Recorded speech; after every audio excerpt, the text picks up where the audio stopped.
6 p.m. now, Cairo local time. It's a very good evening to our viewers and welcome to Channel 2's English News Bulletin. My name is Angie Meher, joining you for the evening. We begin straight away with a look at the headlines. President Abdel-Fattah el-Sisi receives the General Manager of the Russian Atomic Energy Authority.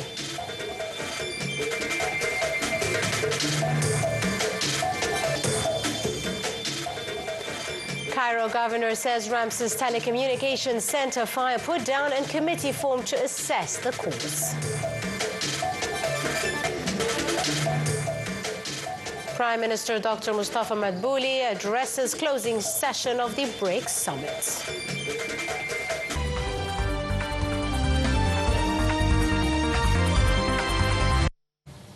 Welcome back, ladies and gentlemen. Now the details in full. President Abdel-Fattah el-Sisi received the General Manager of the Russian Atomic Energy Authority, Rosatom, Alexei Lokhanshav, on Tuesday.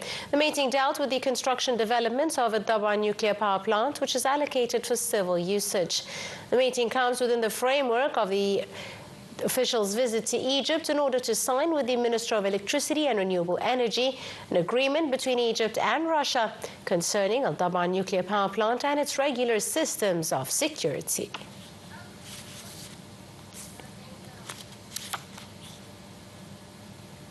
Cairo Governor Ibrahim Saber said the civil protection forces were able to put down a major fire that erupted in Ramses Telecommunications Center in Cairo on Monday. The governor said the cooling down process is underway, adding that all injuries from the fire were mild cases and all of them have received medical assistance and recovered. The governor also gave directions to form a technical committee to assess the effects of the fire and remove the debris after the criminal investigation finishes their work on the site. The blaze began overnight on the 7th floor of the historic 10-story telephone exchange in downtown Cairo, where thick black smoke was seen billowing from the area. The Ramses Exchange is a vital telecommunications hub and plays a central role in Egypt's intranet and telephone infrastructure.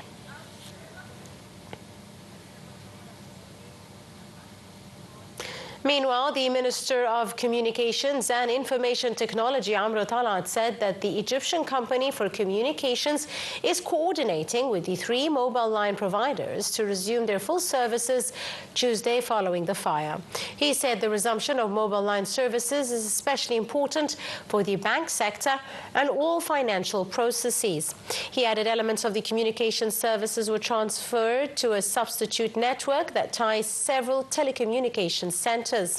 Talat, who cut his visit to Geneva to follow up on the efforts to deal with the aftermath of the incident, said all communication services will resume gradually within 24 hours.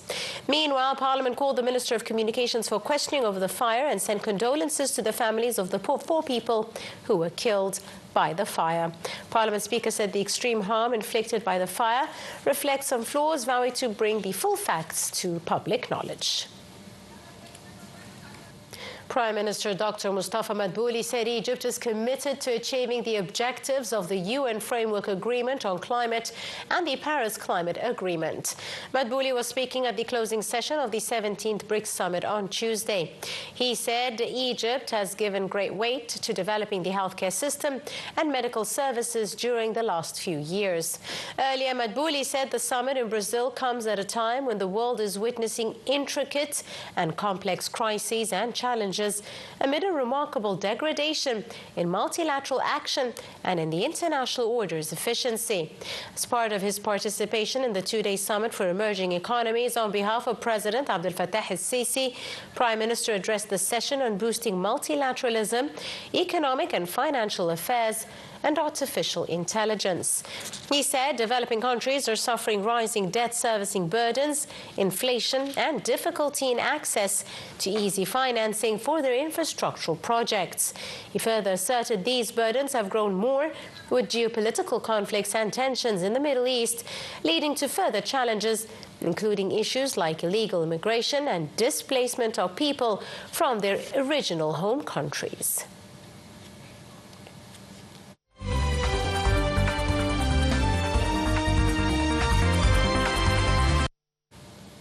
U.S. President Donald Trump hosted Benjamin Netanyahu at the White House as he pressed the Israeli Prime Minister to end the devastating Gaza war. Netanyahu's third visit since Trump's return to power comes at a crucial time, with the U.S. president hoping to capitalize on the momentum from a recent truce between Israel and Iran. Trump also voiced confidence that the Palestinian group Hamas was willing to end the conflict in Gaza, which is entering its 22nd month. Several dozen protesters, meanwhile, gathered near the White House as Trump and Netanyahu met, chanting slogans accusing the Israeli Prime Minister of genocide. The U.S. proposal included a 60-day truce during which Hamas would release 10 living hostages and several bodies in exchange for the Palestinians detained by the Israelis.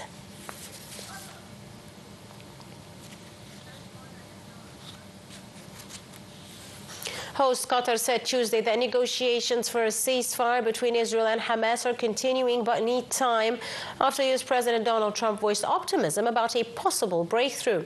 A fresh round of indirect talks after 21 months of fighting in Gaza began earlier, with Qatar's foreign ministry spokesperson saying that he's confirming discussions had gone into a third day.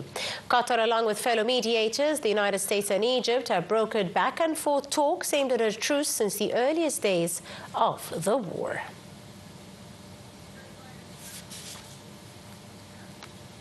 Gaza's Civil Defense Agency on Tuesday said that 29 people were killed in Israeli occupation strikes across the Palestinian territory, devastated by 21. Gaza's health ministry said at least 57,523 Gazans, most of them civilians, had been killed since the Israeli occupation forces started its war on Gaza.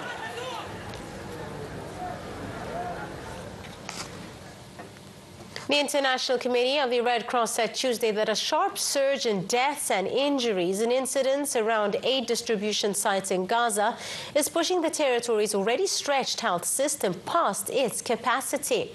In a statement, they said its field hospital in South Gaza has recorded 200 deaths since the new aid distribution sites were launched in late May. The facility also treated more than 2,200 weapon-wounded patients, most of them across the 21 separate mass casualty events. Two crew members on a Liberian flag cargo ship died in an attack on the vessel in the Red Sea.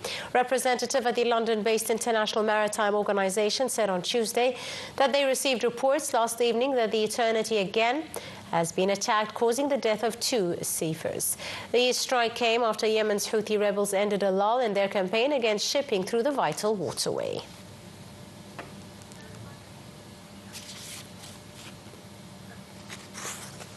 The United States announced it was revoking its foreign terrorist organization designation. Hayat Tahrir al-Sham, a group once linked to Al-Qaeda terrorist group. Washington's move will formally take effect on Tuesday and comes after the U.S. President Donald Trump last week formally dismantled his country's sanctions against Syria. Trump had lifted most sanctions against Syria in May, responding to appeals from Saudi Arabia and Turkey to help reintegrate the war-battered country into the global economy.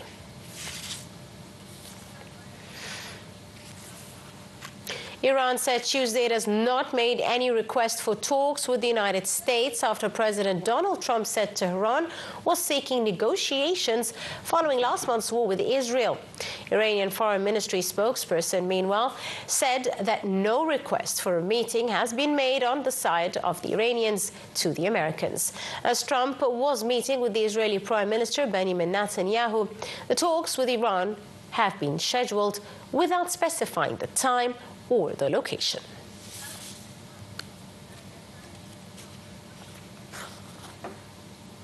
U.S. President Donald Trump said the United States will send additional weapons to Ukraine after Russia claimed new gains in its grinding war against its neighbor. Trump's announcement followed Washington saying last week that it was halting some weapons shipments to Kiev, leaving Ukrainian officials caught off guard and scrambling for clarity. We have the details. U.S. President Donald Trump said the United States will send additional weapons to Ukraine after Russia claimed new gains in its grinding war against its neighbor.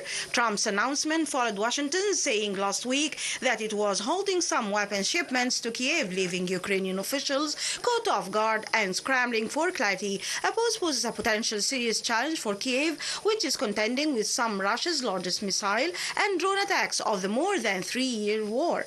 Putin launched the full-scale invasion of Ukraine in 2022 and has shown little willingness to end the conflict despite pressure from Trump. The U.S. president's pledged to ship more arms to Ukraine's central region after advancing towards it for months. Russia launched a fresh large-scale drone and missile attack, the announcement including some Ukrainian military's recruitment centers. Kiev also said it carried out a drone attack on a Russian ammunition factory in the Moscow region. Meanwhile, Russia said its forces captured the village of Dachin in the region, an important industrial mining territory that has come under mounting Russian air attacks. Last month, Moscow said its forces had crossed the border into the Donetsk region for the first time in its campaign.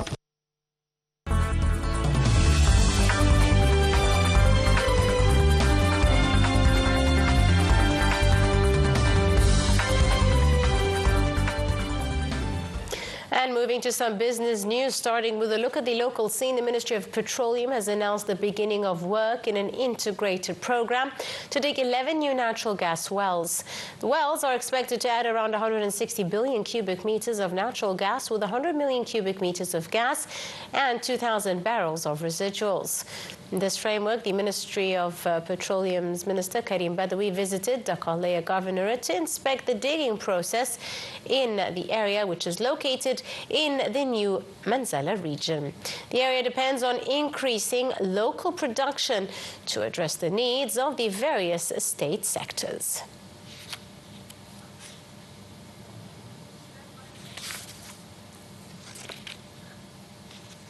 U.S. President Donald Trump's decision to hit anti-American BRICS nations, including China and India, with an extra 10% trade tariffs, roiled the final day of the bloc summit in Rio de Janeiro. This as BRICS groups of developing nations address the shared challenges of global warming, demanding that wealthy nations fund mitigation of greenhouse gas emissions in developing nations. Trump took issue with veiled criticism from the BRICS group, accusing the bloc of having anti-American policies and threatening them with an extra 10% tariffs. BRICS members brushed off his accusation and reaffirmed their commitment to a multilateral world.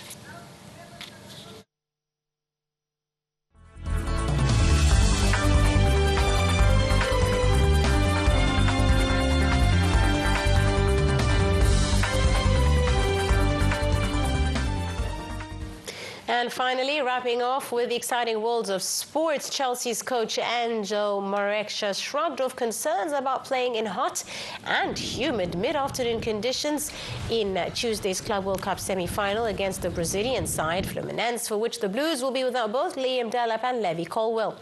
Chelsea and Fluminense will clash at the MetLife Stadium in New Jersey, just outside New York, at 10 p.m. Cairo local time on Tuesday, and the heat could have a serious impact. Fluminense will be the third Brazilian opponent Chelsea have faced at the competition after they lost to Flamengo in the group stage and beat Palmeiras in the quarterfinals.